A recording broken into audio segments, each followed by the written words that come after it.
Welcome to Kitchen Sink Dharma, and today I want to talk about gratitude and appreciation. Now, most of us know to a greater or lesser extent that our capacity for gratitude and appreciation is an important thing. It can make a big difference to our levels of well-being. It's good for us. It's one of the few things that researchers have shown can really reliably lift our default happiness setting. If you have a tendency towards gratitude, it seems to lead to higher levels of life satisfaction. It correlates with positivity and hope, and it makes you less prone to depression. So practicing gratitude is an easy win, and it can be very powerful. It's a very accessible practice. And it's something that the Buddha spoke about quite a lot. He said, "You should train yourselves thus. We will be grateful and thankful, and we will not overlook even the least favour done to us. This is how you should train yourself." And it comes up quite a lot in early Buddhist teachings. We're taught about gratitude as an antidote to greed, for example, and it supports us to resist craving and aversion, opens us up to life. Really acknowledging the good that we already have in our lives can counter any sense of insufficiency that we have. It can really open up our hearts. Now, unfortunately, as humans, we have a natural negativity bias. So the idea is that the human brain is literally hardwired for negativity. And anticipating danger is what's kept our species from dying out. So we're actually acutely sensitive to things that upset us or trouble us.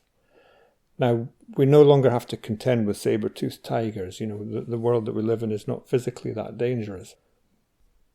But that sensitivity is still wired into us.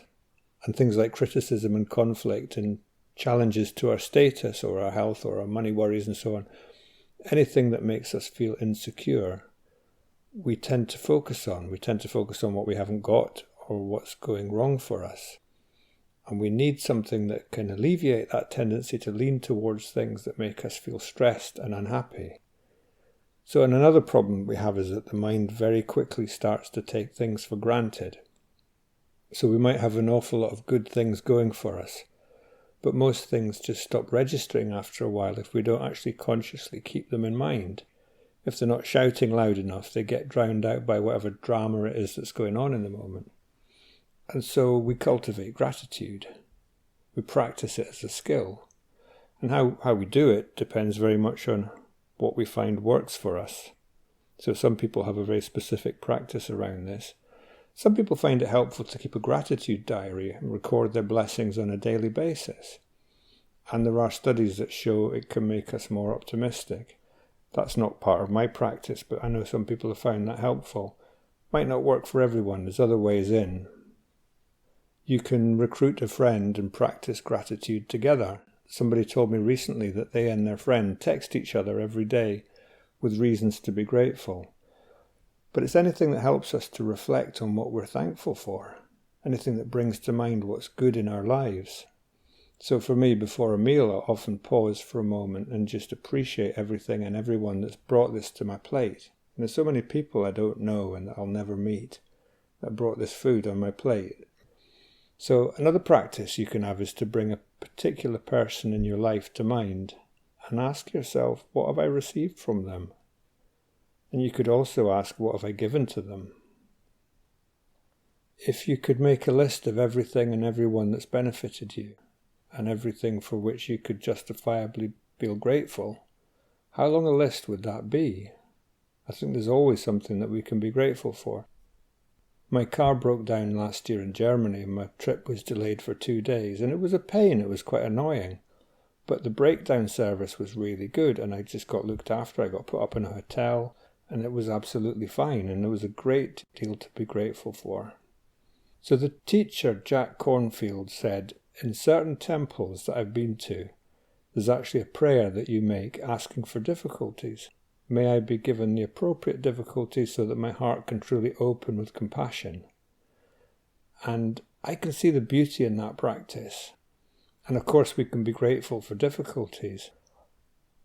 But it also makes me want to talk about one of the pitfalls that can come into our practice. And by that I mean any kind of practice, but particularly practices aimed at opening the heart, like gratitude or forgiveness or kindness or compassion. And the pitfall is spiritual bypassing.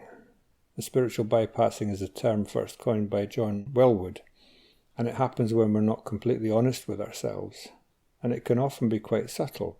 Spiritual bypassing basically means using the spiritual path as a means of avoiding our feelings rather than accepting them as they are. So in Eleanor Porter's novel Pollyanna, the eponymous heroine is a plucky girl. She's an orphan who faces all sorts of adversity. And one of the ways that she stays so cheerful is through something that she calls the glad game. And every time something terrible happens to her, she immediately finds a reason to be glad about it.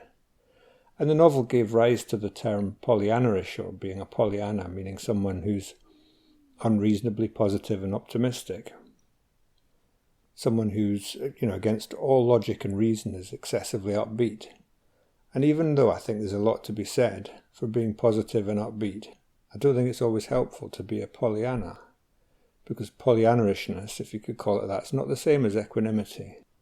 I do think we can be grateful, we can be thankful for the adversity that we've had to face, or some of it anyway, but not necessarily straight away.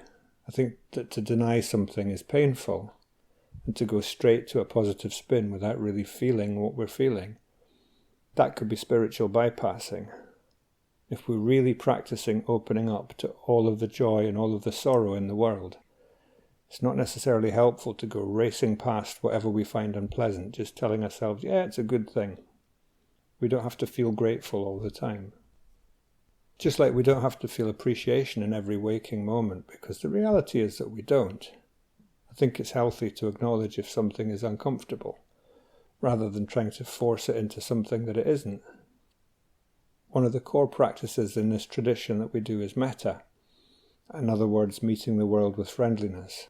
And metta doesn't mean pretending to be delighted with everything. It doesn't mean spiritual bypassing. It's much more about opening up to your experience just as it is.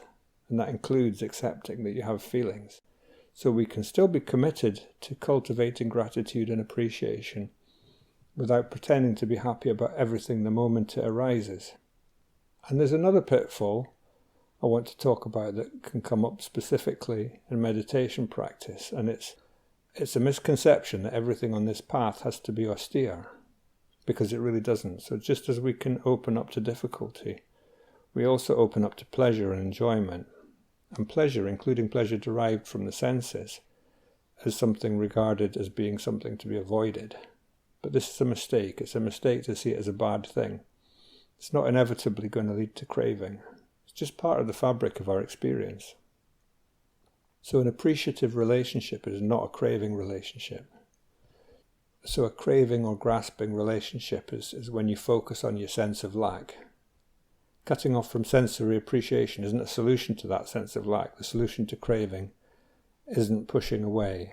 So if we pause and investigate our experience for a moment, we can actually tell, we can discern whether craving and clinging are there. And it can be really helpful to turn your attention to what's going on in the heart and mind. So when we experience something pleasant, is that giving rise to gratitude and appreciation? Is there a sense of openness? Or is there a reaction? For example, are we trying to hold on to pleasure as it passes? So in this way, appreciation can be really explored as a form of insight practice. And many of us find it quite hard to be on the receiving end of kindness. The ability to receive and to be thankful requires some openness. It also involves a certain amount of letting go of control. And it can bring up a sense of humility, because you realize how reliant you are on others. And it can be hard to receive with gratitude and grace.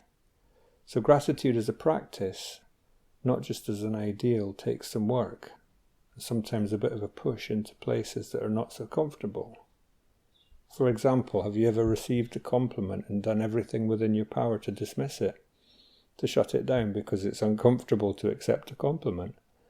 It's really interesting simply to notice how it feels to receive small or large acts of kindness, either from strangers or from people you know.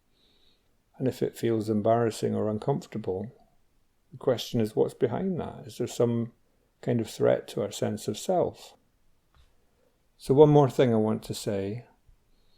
Gratitude as a practice can mean cultivating gratitude for the big things like being alive, but it can also be about the immediate things, the little things that happen moment to moment. So this breath, this sensation that's happening right now. And to be mindful is to appreciate. To be in the present moment is to appreciate. So allowing a natural unfolding as we pay attention to our lives, moment to moment, instead of taking things for granted, you could see as a way of expressing reverence for life, maybe. So all we have to really do is slow down and pause and find the gap between the whole stream of thoughts, then just acknowledge and really discover the loveliness of an ordinary moment. So that's what I wanted to talk about this week. Thank you for listening as always. Hope you can join me again next time.